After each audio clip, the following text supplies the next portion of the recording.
What radio? The music you want. With your host, Keys Dan. I'm surprised you haven't heard about me. You know, I got a bad reputation, and sometimes I just go nuts like now. RadioWhat.com. What's up, party people? It's Keys Dan with RadioWhat.com, DJLittleRock.com, coming to you live and in living color from the Radio What studios. And this is my podcast, What Makes You Famous. It's an extension of the RadioWhat.com internet radio station that I've been running for quite some time. And if you need DJ services, where do you go?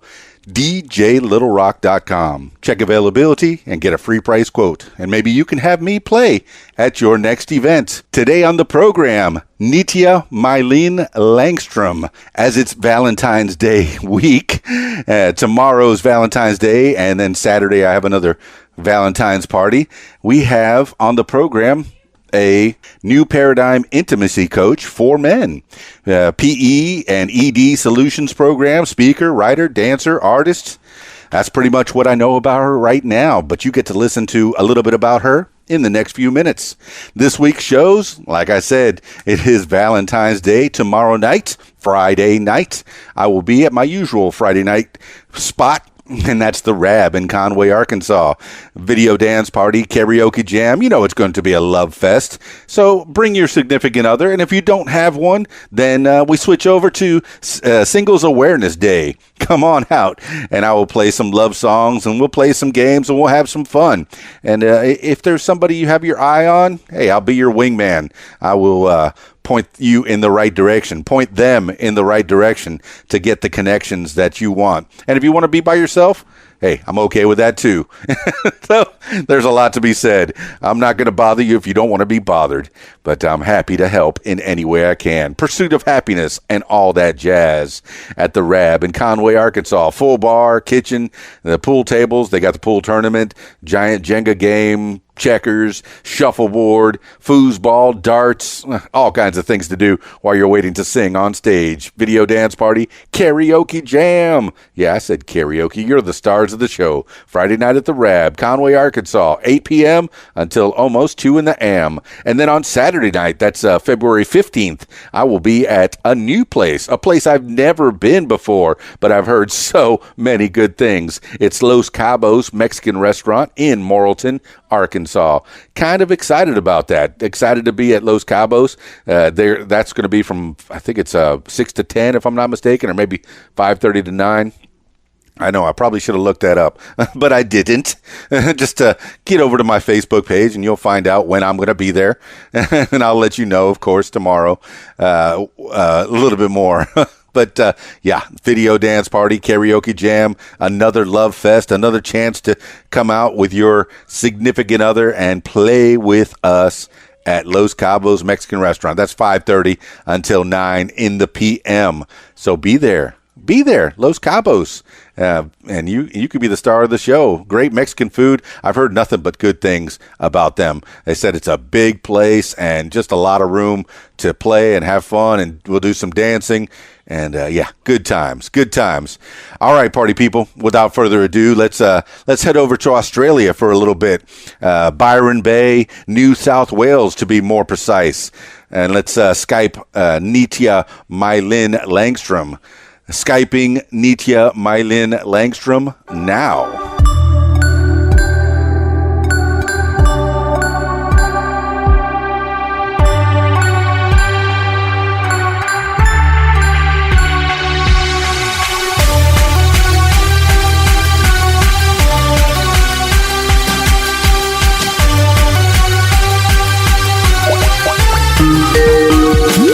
Hello. Hello, Nitya, Mahlynn, Langstrom. Is that right? Nitya, Mahlynn, Langstrom. Yes, it's the roots are Scandinavian, mixed with Indian actually in my name, so bit of a mix. How are you doing? Super fantastic. It's Keys Dan with the What Makes You Famous podcast, and I'm so excited to talk to you. I know you have so many different aspects of your being, and I've been watching some of your YouTube videos and checking you out on your Instagram, but give the people a little idea of who and how should I address you? First, give your name and who you are, a little bio of who you are. Oh, thank you. Yeah, so my name is, my birth name is actually Mahlynn. Mahlynn Langstrom, and Nitya is a name that I got many, many years ago when I traveled to India and learned a lot of things. And I've kept that name, so it's a combination now, Nitya Mahlynn. And look, I live in Australia these days since 25 years, although I grew up in Scandinavia. And I'm working these days as a sex and intimacy coach for men. And I live in a very beautiful place near Byron Bay on Australia's east coast, where we're just having floods at the moment after the big fires. So the weather has changed now, and that's really great. And look, about me, I've raised my 3 kids here, and I love being this part of the world. And I've always been interested in alternative wisdom, and that started from a very young age. Like I mentioned, I went to India when I was 21, and that's around that time that started the interest for me in meditation, spirituality, in sacred sexuality, and different ways that we can learn to grow ourselves in life, and know ourselves better. And those influences, have been with me my whole life, and I've, experimented by myself and with my partners in life. And it's just in the last, half decade that I'm putting, for example, the sexual practices into my work. So it's been long coming. And now I'm working mainly online with men around the world, helping them to move beyond the limiting effects of early ejaculation, especially PE, and discover their natural and magic lovemaking abilities and how to truly please a woman in bed. So that's a little bit about me. Yeah, Nitya Mahlynn, you've given me a lot to unpack here. First of all, the current events, the news of the day, what's going on in your part of the world, the fires. How are you holding up with the fires? Well, we've been very lucky in my area. They did come fairly close, but we were not personally affected here, and they left without too much damage. And now we have lots of rains and floods, and I believe most of Australia is starting to get rain now, so that's very, very welcome. So the rain has taken care of the fire. It's completely under control now, because I know that a lot of people. I don't actually know whether it's completely, finished yet. And the heat can quickly dry things up again. So, but at this point, it looks like mostly it's shifted now. Okay. For this time, yeah. All right, Nitya Mahlynn. So, all right, Scandinavia. What part of Scandinavia? What is Scandinavia? I realize that it's in Europe somewhere. Yeah. You were born and raised in this area? Far north, really. Scandinavia is above, Europe, and we're looking at Norway, Finland, Sweden, Denmark, and Iceland, really, part of Scandinavia. And I'm from Sweden, so I grew up in those very cold parts of the world many years ago. Not that many years ago. Yeah, we're not that old. Sorry? Yeah, look, we're getting on, but, feeling younger also in some ways as I get older, because I don't believe that aging needs to mean that we kind of going to start to, behave in a certain way or, act our age or anything like that, especially not dress our age, I believe that youth is an internal state, and that very much can reflect through the way we live and how we live our life. Oh, yeah. And you're helping people. What started that? Because a lot of people, and I don't know if myself included, but sex is something that people don't like to talk about, at least here in the United States. I don't know how it is in other parts of the world, but it seems like, sex can be a very taboo subject, but everybody likes it. Everybody enjoys it. And I'm being very general, because I know there's probably a few people that maybe do not enjoy it, but maybe because they're not doing it the right way. And hopefully that's something that you're helping to alleviate, Nitya Mahlynn. Where did that start, where you wanted to take people on their journey? Was it something that you had an experience of your own, and you said, hey, let me see if I can help other peoples to enjoy this better? How did it start for you?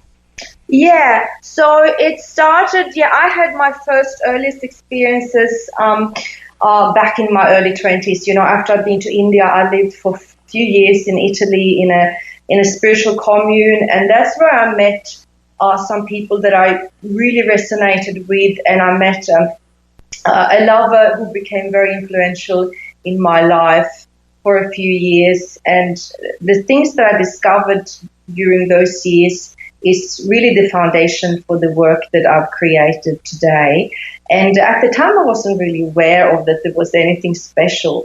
But later on, I realized that there's so much misinformation in this world in regards to sexuality, and that a lot of people are actually led astray by that misinformation. And, for some people, it's working great, but for a lot of people, it's not. And that's where I felt that I know that it doesn't have to be this kind of unresolvable issue, but actually thinks that if we turn things around, we can shift it and begin to have much more positive experience of our sexuality.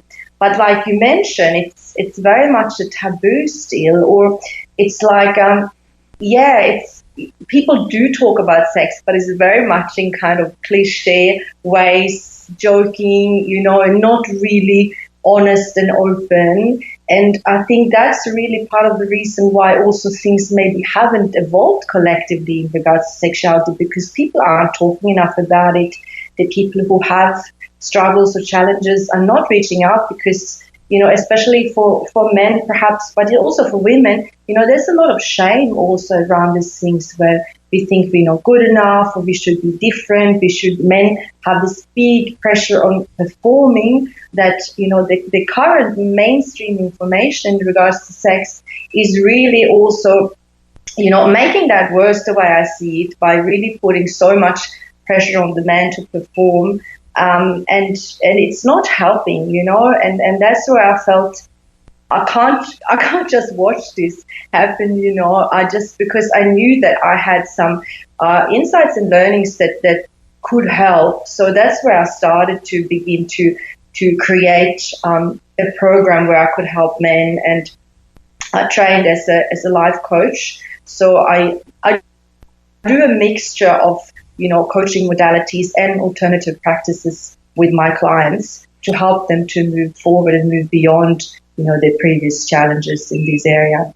Well, Nitya, Mahlynn, in a primarily monogamous world that we live in, how do you feel about that, where the partners have to be everything sexually and intellectually and friendly? That person in front of you needs to be everything you need them to be.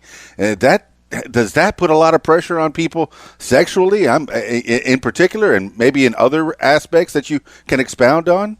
Yeah, good question. Definitely. I think that could, definitely be part of the problem for people, that they, we do live in this, most people live in these nuclear situations where we kind of, the focus is on the other partner, and if we don't get our needs met, then there's problems. So, I think for all of us to expand and learn to take care of our own needs and meet our needs, also, through friends and through our own growth, our own, whatever you want to call it, spiritual or other, pathway to understand ourselves and to grow ourselves in this life, is so important that we don't just project that on the other person and make it their responsibility to fulfill our needs. That's definitely, a part of the puzzle. And when it comes to sexuality, what's your question again? No, the monogamy, where you have that one partner that you put all the pressure on to be, you be the my best friend, you be my lover, you be my confidant, the person that I count on the most. I have no one else. I put all the pressure on you. And then, possibly, hey, here's something else. I mean, if it's time to perform, if you have children and they're in the next room, or you're waiting for them to go to sleep so you can do, the things that moms and dads do, or, that couples do. And then the pressure is, hey, it's time. let's do it. Yeah, I hear you. Yeah, look, I think it's very much to do with the environment, as in, our energetic environment in our world. It's not conducive, perhaps, to intimacy and the natural approach to sexuality, but we are so busy. Parents are so busy. Everybody is working, and it's, our lives are primarily externally focused. And with that kind of pace of life, we're kind of losing the space that we need to cultivate to have the ambience where, attraction can happen and where sensuality and sexuality can flourish. So if you're having a very busy life and you're running all day, you're coming home exhausted, and, the kids don't want to go to sleep, and that's not going to help, So that's where kind of our culture in a big way is not really supporting us to develop and explore our sexuality. So that's where we looking perhaps at a different approach to life. And for example, I'm just thinking now when you say that there's been coaches I know. I don't specifically work with women myself, but that women perhaps that put a lot of that are very high achievers, for instance, and put a lot of work into be successful in the world. That, for instance, doesn't help the feminine energy to relax into surrender and the ability to orgasm, and likewise for the man who is always sort of rushing and running, also losing touch with that ability to be perceptive and feeling and be present with the woman. So we, in my work with men, that's why, really I'm using a very holistic approach where we approach the topic from many different angles, because there's not just one or two or three things, there's really the way we live our lives that influences how we can be ready and open to explore in this area. So it's not just like you push a button and you go, now we're going to have mind-blowing orgasmic sex after a long day of work. Yeah. Yeah, never being a woman myself. Wait, let me remember. No, I've never been a woman myself. Having a woman's perspective on this is very good for me, and hopefully for many of my listeners that are out there.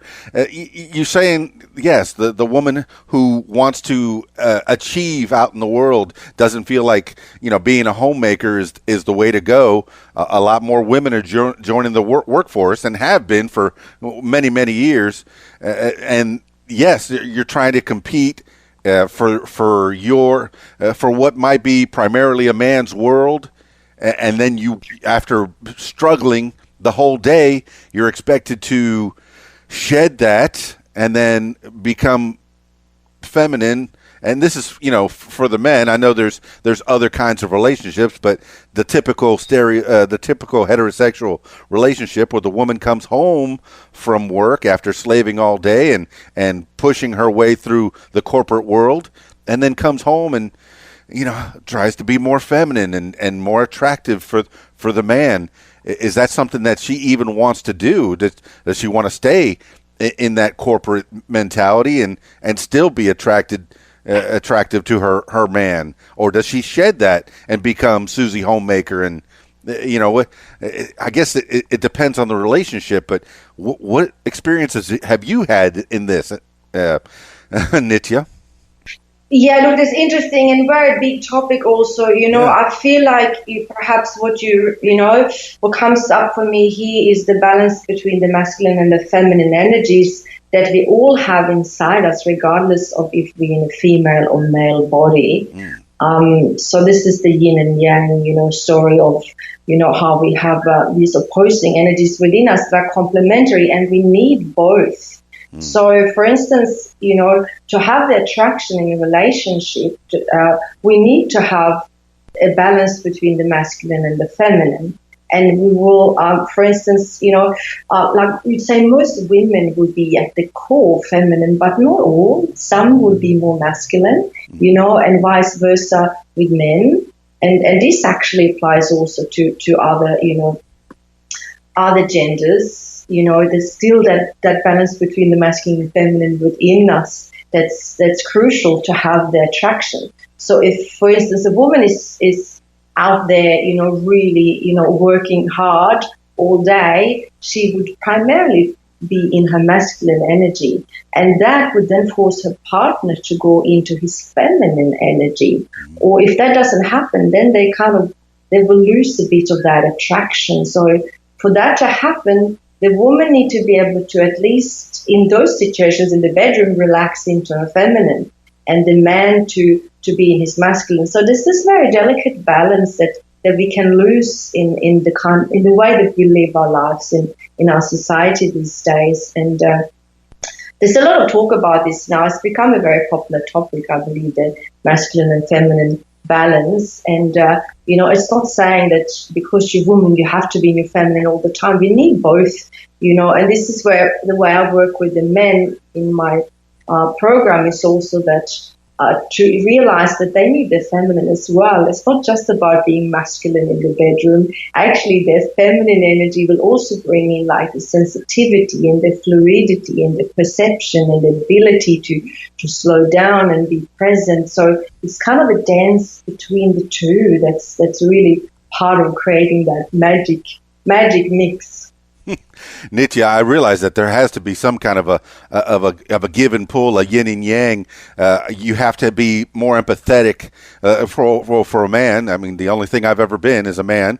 To be more empathetic, and a heterosexual man for that matter, to be empathetic to the female, you have to try to feel what her needs are, and that's what I've tried. And you're helping men primarily to do this, to get their mind set to where they can, be more receptive to what the woman needs. Is that primarily one of the things that you're doing, or is that one of the offers? It's a good question, and that is often what comes up. One of the first things that come up for the men also in the inquiry stage. And the way I like to approach that is really to, first of all, turn it around towards themselves, because I realize for a lot of men, there's so much focus on pleasing the woman and what can I do to please the woman? How can I, do it the right way for her? And that can be a bit like something else needs to happen first. So if you're kind of not really at home in your own body because you're also living a very busy, externally focused life, and you kind of just wanting to do the right thing for the woman, but you're not really at home in yourself first, then that's not necessarily going to work so well.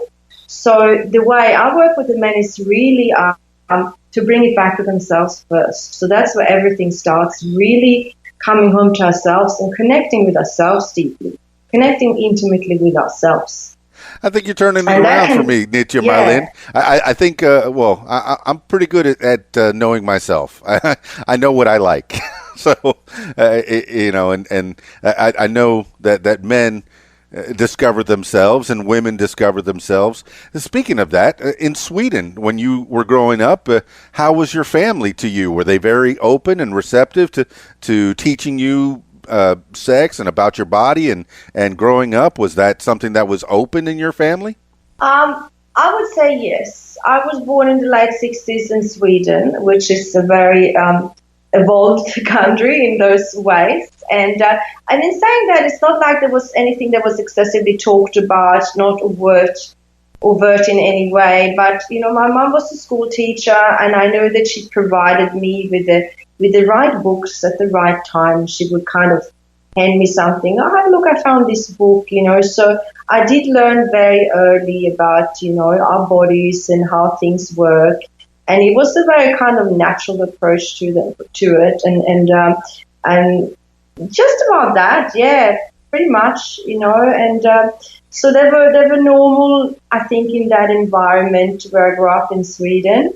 And I do believe, definitely that, that did have an influence in my, how I saw myself, that, my body was natural, nothing to be ashamed about. Sex is natural. And And so, I didn't, I wasn't fed any of the sort of, shame-based, guilt-ridden stuff that maybe others, many other people have been, born into. So I do count myself lucky there. Very fortunate to have your mother as a teacher who was able to give you the right information at the right time. As I know, at this age, at any certain age, she starts giving you more information, a little bit more information, and this way you grow into a person in the right time. Some kids are watching things and reading things and looking at things online that maybe their little minds are just not ready for. And I'm glad that I was born in the late 60s as well, 1969. So my mom, my mom was my internet. My mom was my information giver, and then school as well. So I didn't have the whole world at my fingertips where I can get the wrong kind of information a little too fast. Now, there were a few movies that I saw a little too early, I think, for my thought, but they did shape me in one way or another. But you had a teacher, a mother, that was giving you that info at the right time. So getting out of Sweden, I mean, you had a relatively normal childhood, would you say? And then in your 20s, you went straight to India to find what? Yes, I went straight to India at 21. I had a few years of struggle where I was, trying to find myself and that sort of rite of passage. Maybe we go through in different ways, but for me, it was a few years of not really finding my place in the world. And again, actually, it was my mom who had, doing her own research, come across a Swedish doctor who had healed himself from some serious illness and created a sort of healing center where he worked with therapists from, very experienced therapists. Some of them had been trained in the place where I ended up going to in India. And so that's where I got my first connections to India, hearing about this place, that maybe this was a place where I could find what it was that I was looking for, which I wasn't clear what it was at the time.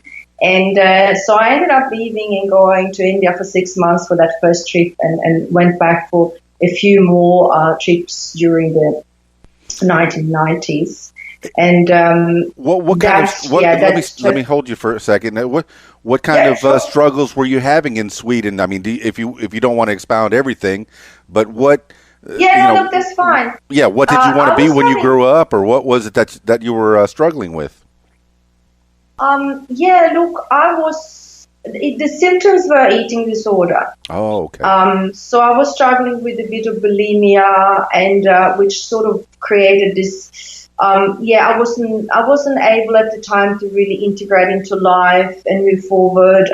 My studies stalled, and I couldn't really move forward on my own. And that's where I met this woman who was the therapist, who said that, basically recommended me to go to this commune in India, and said that, that would be really great for you. And that's what I ended up doing. And that became a turning point in my life where I never really looked back.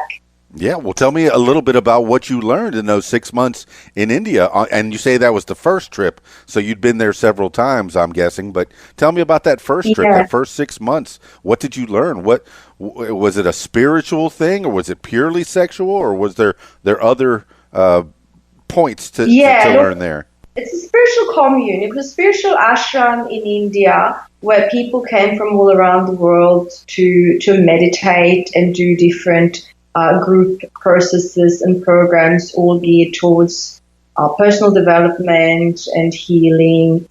And it was a very beautiful place to be for a young person also, and it was very heart-opening for me to be in an environment where people were really open to connect and friendly and truthful, and all on the path of growing and learning and developing themselves. So it was a beautiful place to be. I made some really special friendships, and started to break through some of my you could call it inhibitions in a way, or it's more like some kind of energy blockages where I had been stuck. And I started to open up, and it became easier for me to connect with people, both men and women. And it definitely wasn't purely sexual, but the sexuality was viewed as something natural. And that's where, that sort of fed into that, what I already had somehow been given from my parents as well, but not only natural, but also spiritual. So that's where, it was really at the right time. Somehow I'd been guided to that place, and it turned out to be very, very influential years for me. And later on, I moved on to live in a commune in Italy, which was also in alignment with the commune in India. And that really further developed then, all the different things that I was interested in and working on. Well, Nitya, Mahlynn, how did they help you combat your bulimia? How did that manifest itself? Was it because were you not comfortable with your body, or you felt like you didn't look right, or why did you have the need to? Well, I mean, bulimia. I'm not exactly sure how medical that is and how it can be treated, but you treated yourself with meditation and other things. But what was the problem in your life that made you become bulimic? That's a good question. The way I look at it these days, it was a combination. There was no one thing, but it was really, I think that the way of life, the way I grew up, and that's probably similar in many parts of the world, where people weren't necessarily into personal growth or the inner life. So somehow I learned to shut down, and I learned to keep my heart closed when I grew up, to protect myself. Not saying that it was a particularly, hostile place at all where I grew up, but somehow there weren't the models or the culture to teach me or young people about how to be open in our hearts and how to heal ourselves. But it was very much about protecting yourself and sort of force your way forward. And that resulted in that I suppressed a lot of my natural energy. So it's like I felt like on an energetical level, I became a bit like a robot. I was all sort of protected. Like my inner world was somewhere deep within me, but there was this shell outside me that I couldn't connect or reach out. And that's what started to shift when I came in contact with these people in the commune in India and in Italy, where I learned to relax and to open and to become much more in touch with my heart and my body and accept myself. And from that, then the bulimia kind of lost its role. It wasn't needed anymore, so it slowly dropped away. A lot of one-on-one training in India, or a lot of group therapy, or you say you met friends. Do you still keep in touch with them today, or were they long-lasting friendships? Some of friendships? those friends, yeah, I still keep in touch with some of those friends, even if just little bit via social media. Good. Yeah. So there was lots of different group processes, but I'd say it would be mainly the culture of love and openness and self-responsibility, in the way that the people were encouraged to look at ourselves and look at ourselves in each challenge. That it's a lot in this world can be about sort of blaming others or using others or protecting ourselves. And this was all about really looking deeper and finding out what it is in us that's creating a result in the world, and how can I grow this part in myself so that I can create different results in the outside world. And those things all together, I feel, was the mix that helped me also to open up. I should mention here too, also that I fell in love for the first time really in Italy, and that was then turned out to be the relationship with the man with whom I had those experiences that's very much formed where I'm at and who I am today. And so all of those things together shifted that, the stuckness that I was in during my years of food addiction. Well, Nitya, Mahlynn, you mentioned that there was a lot of meditation. Was there any medicine? Whenever I think of an ashram, I think of the natural healing, and they give you herbs and different natural things. But was there medicine involved, or was it primarily meditation? No, there was no medicine in this commune. No, it was just healthy food. Good. And herb teas, I suppose. Healthy food, such as, was it all vegetarian? Because I know that, I guess yes, mostly, it was vegetarian. Mostly people from that region are vegetarian. And do you still keep that practice today? I'm mostly vegetarian, but not 100%. So I've gone through different phases throughout life. But since my years of food addiction, I found a way I feel that is very balanced in regards to my food. I love healthy and fresh food, but I don't sort of prohibit myself from also having other things, because I felt that was actually part of the trigger for, if you can't have something, then after a while you kind of will have to have that because you just said, I can't have it. It's like that success failure pendulum. So I learned to become more accepting of my own choices, and if I felt like something, I would have it. And because I allow myself to have it, I didn't need to have heaps of it. So I can have a piece of cake and enjoy it, but I don't have to have the whole cake. Yeah, Mahlynn, there's no argument for me. I feel that that balance. You're right. It has to be balanced, and people that don't eat meat, there's argument for, there's argument against. Here you have this animal that is taking grass and making it into protein just for you. So that there's argument for that as well. But I'm not here really to argue meat or no meat or anything, but just taking the journey of Nitya Mahlynn and how you became the person that you are right now. So you went from India to Italy. What took you to Italy? Was it by suggestion, or was it following somebody else? I met a couple of people who both were talking about this place in Italy. So I heard about it, and I had gone back to live in Stockholm after my time in India, and somehow I couldn't integrate back into Stockholm. It just wasn't happening. So I thought, I'm going to try this. I'm going to go to this place in Italy and just see if that's going to work out for me. And it's funny because it was like pre-internet. I think I sent them like a letter or something like by mail.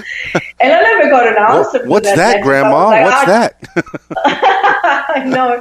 And I went, oh, no, I'm just going to go anyway. So I just went and arrived to that commune and said, hi, can I work here? And they were like, oh, we don't really, you need to apply and everything. So I just started working anyway, and when they saw that I was working anyway, then obviously I was part of the place. So that's how, I got in there and ended up staying for 4 years. All right. And it's very, I guess that's one way to get a job, is to just go and start working. So what was the difference between the two different ashrams? The Indian ashram, where, with movies and film and reading books, I feel like that's the motherland, the place. But then you go to an ashram that's more of a satellite in Italy. Italy has its own love and its own attributes and things that would draw you there. But having an ashram in Italy, and what part of Italy was it? Closer to Rome or north, south? Tuscany. All right. Tuscany. Seen that movie? Heard of that movie? Tuscany's the place to be. What was now you were in an ashram in the middle of Tuscany. What was the difference between how the Indian one and how the Italian ashrams were run, or were they the same, pretty much? Well, they were both based on the teachings from the same Indian wise teacher. So there was lots of similarities, but like you say, very different worlds, India compared to Italy, and Italy has its own culture that very much influenced the way we live there. Very beautiful. I mean, the Tuscan countryside, as a young, early 20s something, those were incredible years for me, and beautiful memories.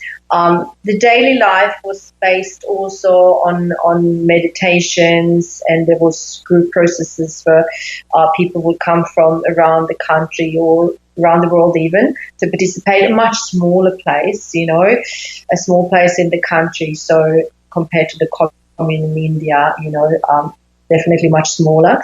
But otherwise, lots of similarities, and lots of people would be traveling from India to Italy and, back again. So, we had lots of things in common. Most people had been to India or were going there. So, I don't know if that answers your question. So, all right. Which one was more fun? Which one was more fun? Or is that even fair? They're both fun. You can't compare. They're both really, really fun in different ways. Yeah. I get it. But hey, the one in Italy, you found a gentleman to share some love and life with, and how did that turn out? That's right. We ended up staying together for 3 years. That was, very, very important years. And I learned a lot that's really stayed with me ever since. Well, good. That sounds like some years of growth spiritually and as a person. And what did you get from him? And did you leave amicably? I'm hoping. And where did you go from there?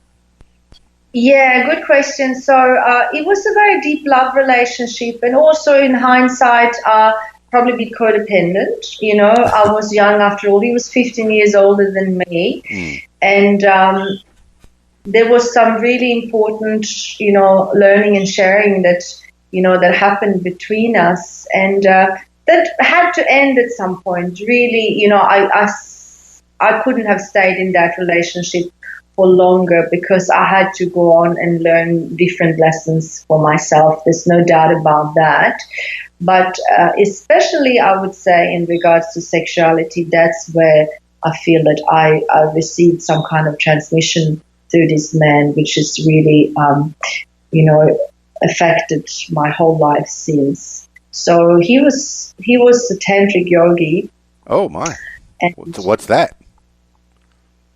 Well, look, I'm kind of maybe using that term a bit loosely. So, he had been practicing yoga, had a yogi teacher who's, that's not just about doing yoga postures, but it's about a way of living. That's also a spiritual practice.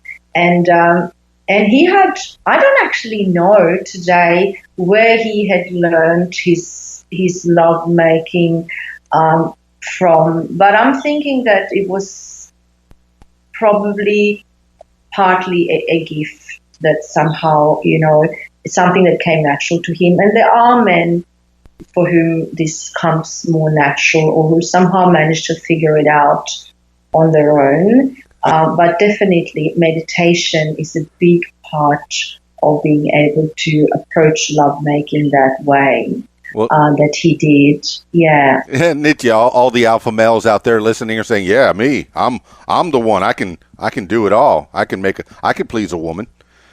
I know. Yeah, look, it's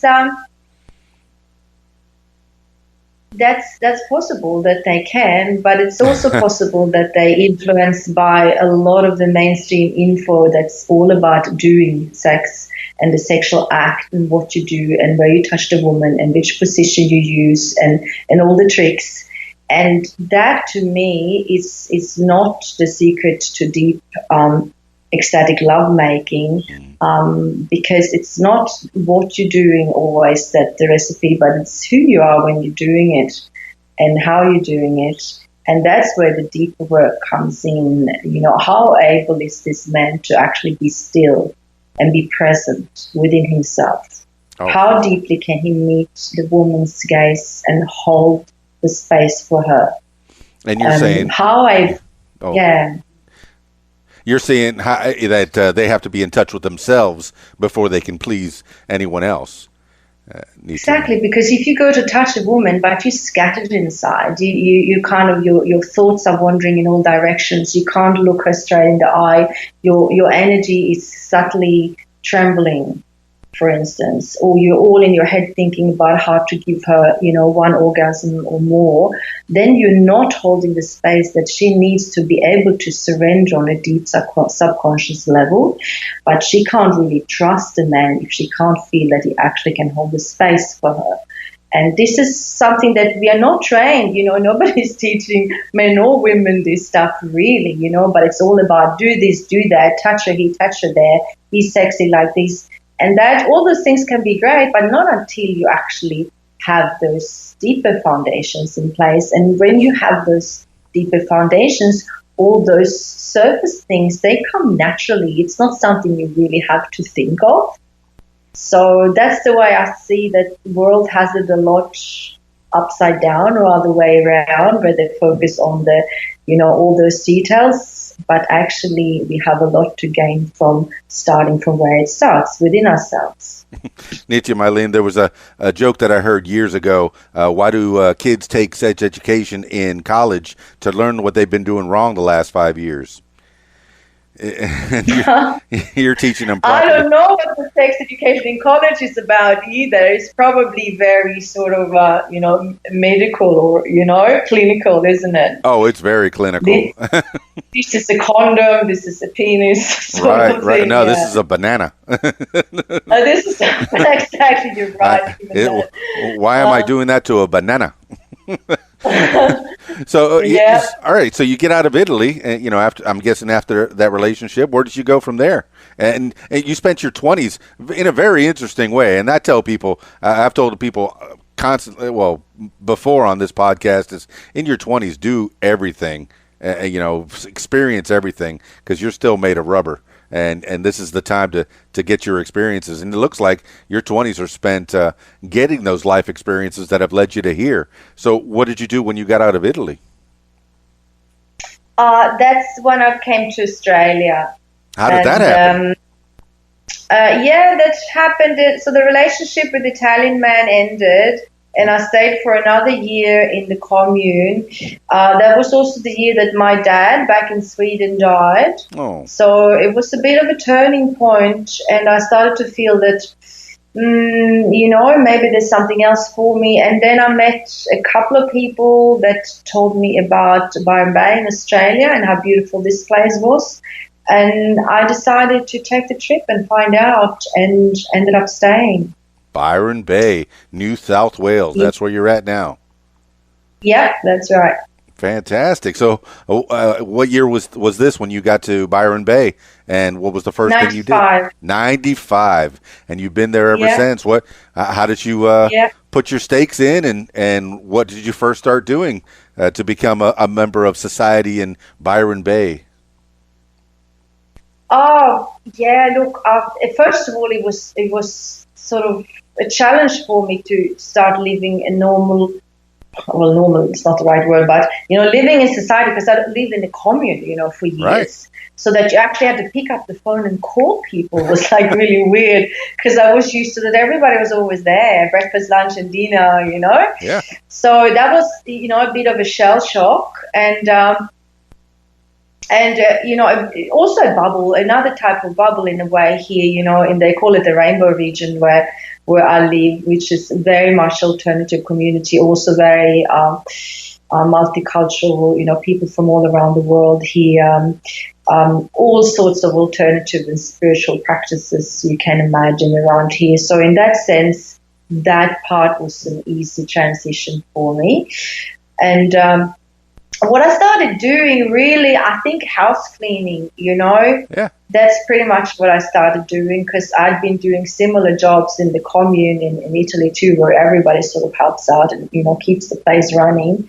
So I did that, and didn't really have, I didn't have very much ambitions to do anything big with my life, because I didn't see that as important. It was more like kind of living for the moment. So I think there was a lot of parties, and talking like rainforest bush doofs, and Okay, what's hanging that? out with friends. The rave scene kind of probably started around in this area back then, and there were only, these days they do huge, festivals, but that was before the festival days, so there was only tiny parties up in the rainforest that, the party organizers would set up without, advertising, because you have to keep it sort of a bit quiet, so you would find out on the same evening, like the directions to go there, and the trip to try to find the place was just as much part of the adventure as finding the party, if you found it and didn't get lost somewhere in the rainforest on the way there. So those were very exciting days for, I was still in my 20s, and hanging out with my boyfriend at the time, and with friends. So, I took it very much easy in those days. That sounds fun. A rainforest rave sounds good to me. I've been a DJ since '86, so yeah, I'd be up for it. Yeah, you would enjoy it. All right. So after your raving days, when did you say, well, let's buckle in and find a job that's worthwhile, and what did that job become? I started developing some other sort of talents of mine, which were in the artistic and gardening. I started creating permacultural landscape gardening designs and mosaic, a bit of sculpture. And then I became a mum. I had 3 kids in 3 years. How many? And 3 kids in 3 years. Hey, mazel tov. Excellent. And living with their dad together, on acreage and doing all of that really took me a whole heap of years, and now my kids are much bigger, and it's in the last 5 or 6 years that I trained as a life coach, and I decided to bring all my experiences from all the way back then and put it into something that could really help the men that I saw were not getting the right information to help them. So I feel like I'm definitely filling a gap in this world. Absolutely, and you're taking some of the teachings that you had in Italy and India before that, and even the teachings from your mom when she was giving you that information as a young lass. So all of it together, and another thing I want to mention actually that's been really important for the work that I developed is that I'm a dancer, and not a professional dancer. But dance has been really my main practice for the last more than 10 years. And it's through this free movement. It's mainly 5 rhythms. I don't know if you heard of that, but it's a free dance practice that was developed by Gabrielle Roth. And it's now existing in every city in the world. Why do I know that name? Wasn't she the volleyball player? Is that what you're talking about? No, she's not a volleyball player. Oh, that's Gabrielle Reese. I'm sorry. Yeah, Gabrielle Roth.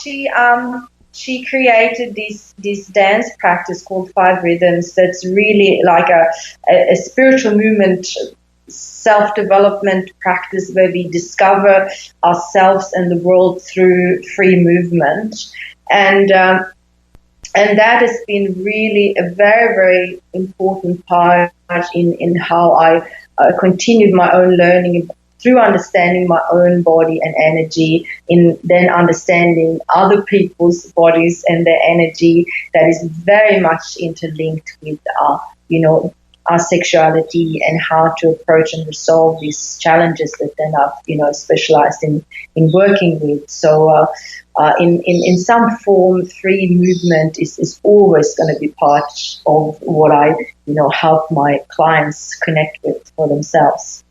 Now that you have a permanent relationship, are you married to this man with your children there?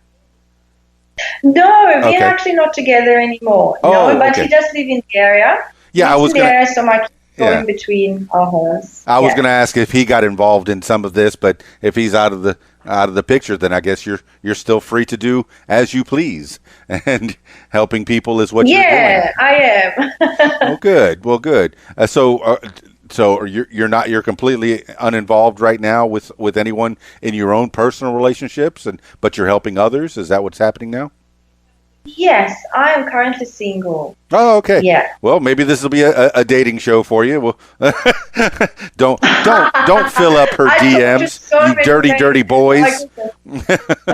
I talk to so many men, so Yes. I feel like I'm very enriched by connecting with men through my work all the time.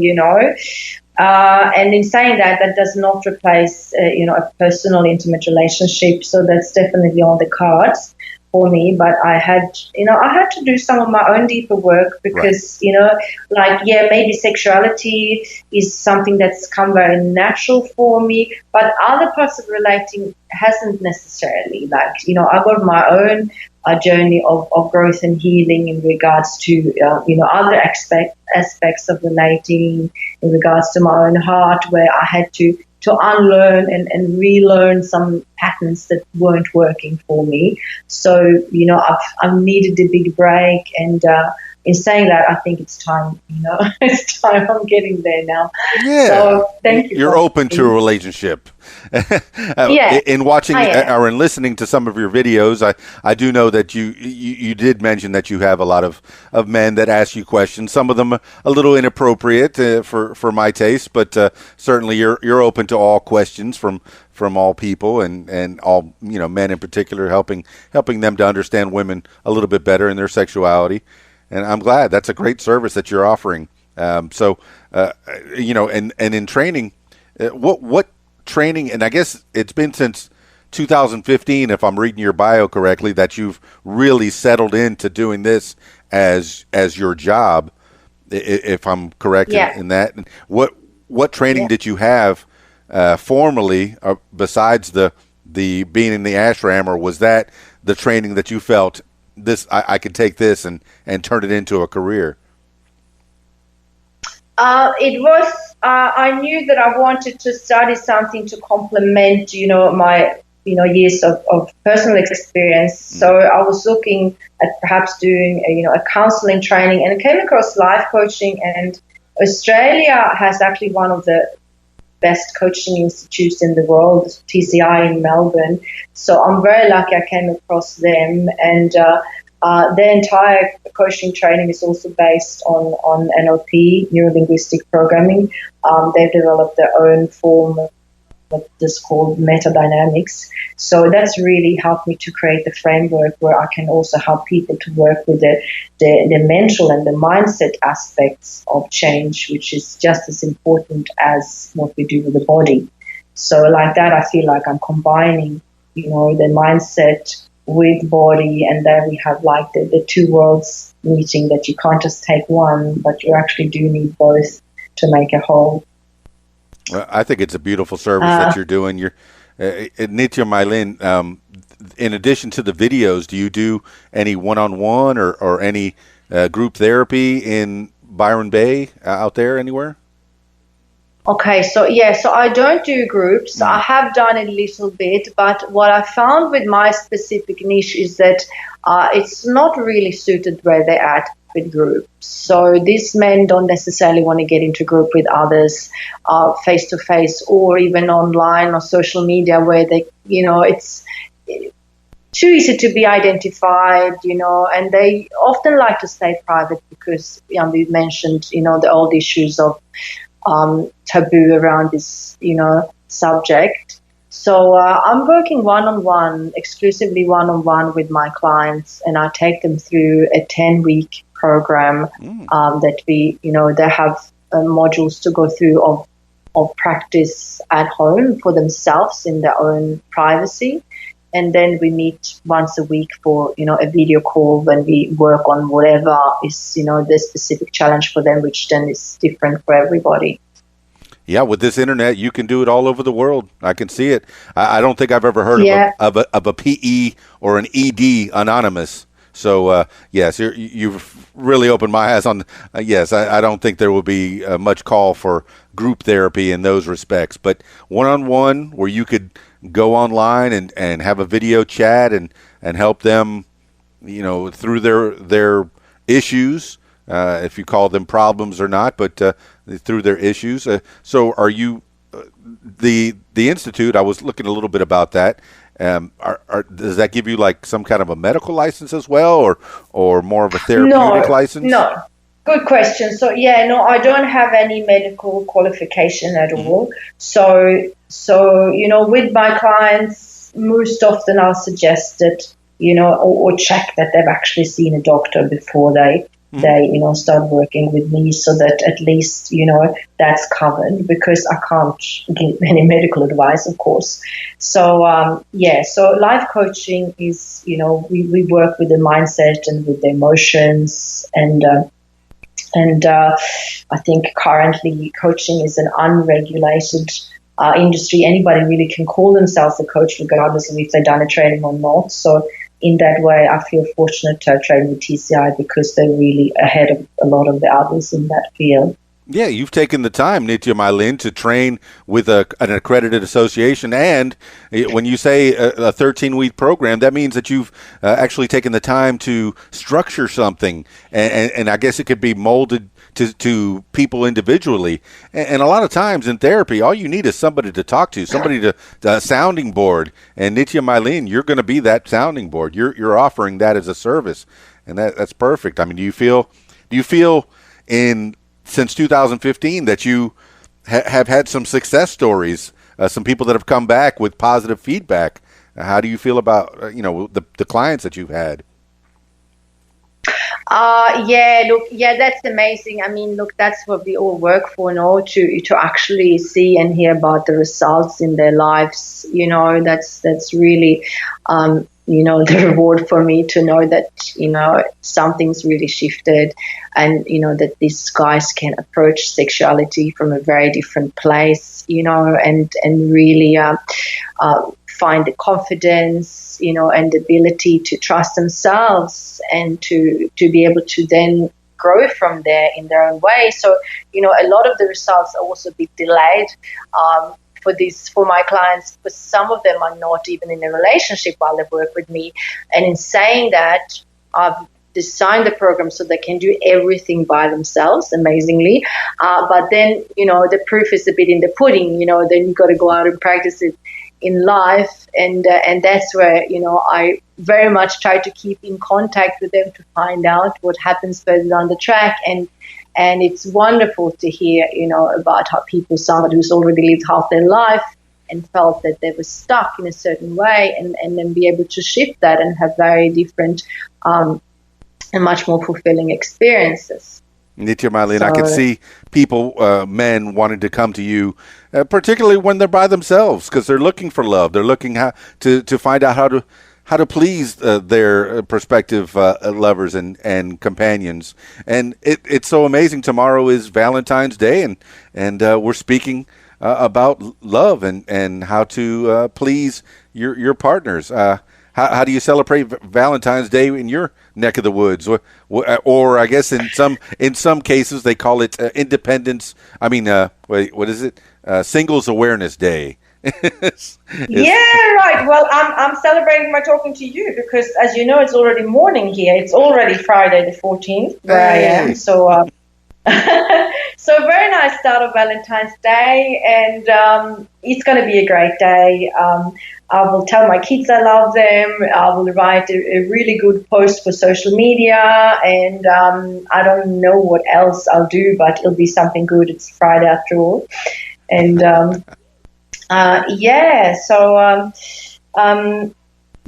that a question there that I missed? Or? I don't know. I think it's Saint Valentine's Day, so it must be some kind of a Catholic Happy holiday. Valentine's to everyone. Yeah, wherever they are. For me, it's really so much about, giving it to ourselves so that we can, share from that place of fullness from within. So for me, Valentine's for myself is actually really beautiful because it's the time to really, connect with that love within me so that I can share that to others. And so I'll definitely be celebrating. Well, I was looking at your Facebook, and I did send you a friend request on your Facebook, and I saw that there was okay, I'll have a look. there was a recent post that you made about you 20 years ago, and very amazing story that came from that your experience and as a dancer, and you can expound on that if you want or not. Yeah, it was the social media hit, that post. Well, okay. So, I mean, speaking of social media, where can the people get a hold of you and find you and find out more about Nitya Mahlynn Langstrom? Yes, that is my profile name on Facebook, Nitya Mahlynn Langstrom. I don't have a page. I used to have one, but I closed it because with my niche, there's not much you can do with the Facebook page anyway, because the topic of sex is quite heavily censored by Facebook. So I feel I can reach most people just from my personal page. So I use that a bit as a business profile instead, just for organic posting. And then on Instagram, I'm Tantric Frequency. And that's my social media. On YouTube, also Nitya Mahlynn Langstrom. And my website at the moment is being upgraded. It's going to be amazing in the next month. Really, I got a really amazing guy working on it for me. And that's authenticitycoaching.com.au. So that's my business name that I started out with and kept. And I got an email there as well, Nitya at authenticitycoaching.com.au. So that's probably the best ways to get in touch with me. Well, good. I'm going to put all those links on the show notes to make sure that people know how to get a hold of you and learn more about you. Thank you so much, Dan. Oh, my goodness. It's been such a pleasure chatting with you. I knew it was going to be an interesting conversation, given the field that you're in, and I think my listeners have gotten a little idea of who you are, and if they do need help in certain areas, and everyone needs a little help, and they're for the most part looking for love, and a big part of that love is the sexual gratification, the love making, and you're going to assist in that. Online and even in person if they happen to be in the Byron Bay area. But I mean, are there a lot of clients that are available to you face to face, or is it mostly online? It's mostly online, but I do have local clients now and then that come to see me in my studio. So if that's a possibility, or some even would fly up, like from Sydney, people come up for the day. For some of the practices are good to do face-to-face, but in saying that, I'm definitely working towards doing everything really well via video call. So because that's the way it works these days. Hey, and it's a good thing. Thank you so much. No, it's a good thing that you have a shingle hung up there in Byron Bay. I mean, that's not the worst place in the world to go. From all the pictures that I've seen of you on the beach, I think I just want to go there on vacation and just go. I know. It is amazing. We really live in paradise here. So I believe it. Yeah, very spoiled.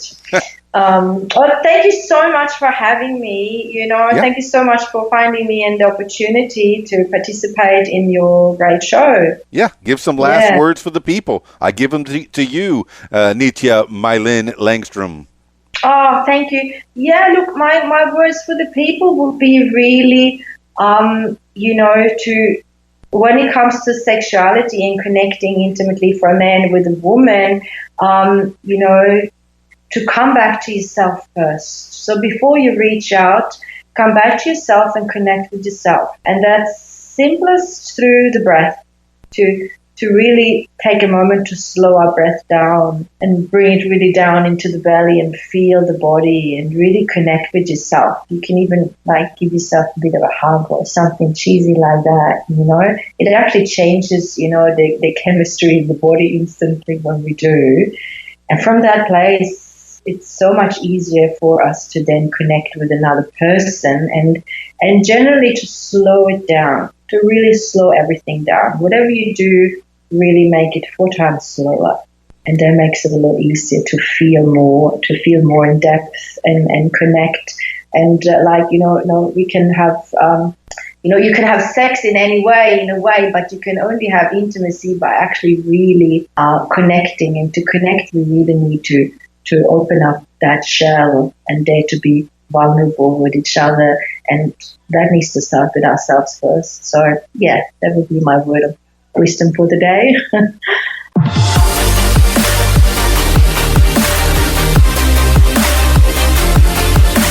Well, there you have it, party people. I knew it was going to be good. Nitya Mahlynn Langstrom. She's out there. She's got the training, and she's out there to help the men and their sexuality and their sexual. Well, I don't even want to say problems. Their issues. Their social hangups. If you're having some doubts, give a talk to Nitya, and maybe she'll be able to squelch your doubts a little bit.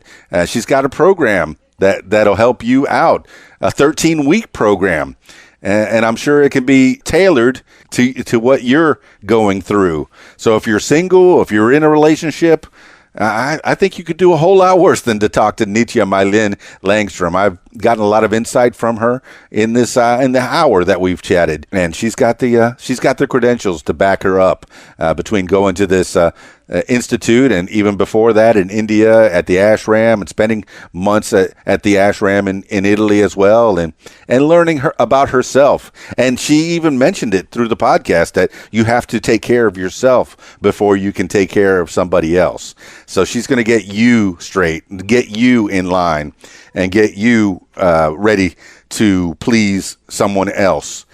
So there you go. Thank you so much, Nitya Mahlynn Langstrom, for being on the program, What Makes You Famous. If you'd like to tell your story, yeah, I'm talking to you, the listener. If you'd like to tell your story, I encourage you to give me a call at 501-470-6386 or email info@radiowhat.com. That's it for this edition of What Makes You Famous. It's Keys Dan, RadioWhat.com, DJLittleRock.com. Peace. I'm out of here. If you like what you hear, follow What Makes You Famous social media. Use the hashtag What Makes You Famous. Follow on Facebook at What Makes You Famous. Follow on Instagram at What Makes You Famous. Follow on Twitter at Makes Famous. And follow on YouTube at Keys Dan. Leave What Makes You Famous podcast a review and subscribe. Listen to What Makes You Famous podcast on Podbean, iTunes, YouTube, Stitcher, Google Podcasts, and Spotify, and almost anywhere you find podcasts. Tell your story on my podcast, What Makes You Famous. Call 501-470-6386 and leave a message to set up a time. You can support What Makes You Famous using the PayPal link, paypal.me/KeysDan. Email info@radiowhat.com. What Makes You Famous podcast is a production of Keys Dan Enterprises Incorporated at keysdan.com. Thank you for listening. Radio What? The music you want. With some words to live by. Envy is a waste of time. You already have all you need. A public service message from RadioWhat.com. The music you want. Be on Radio What. Call 501-470-6386. Say your name, where you're from, and you're listening to What? The music you want is on RadioWhat.com.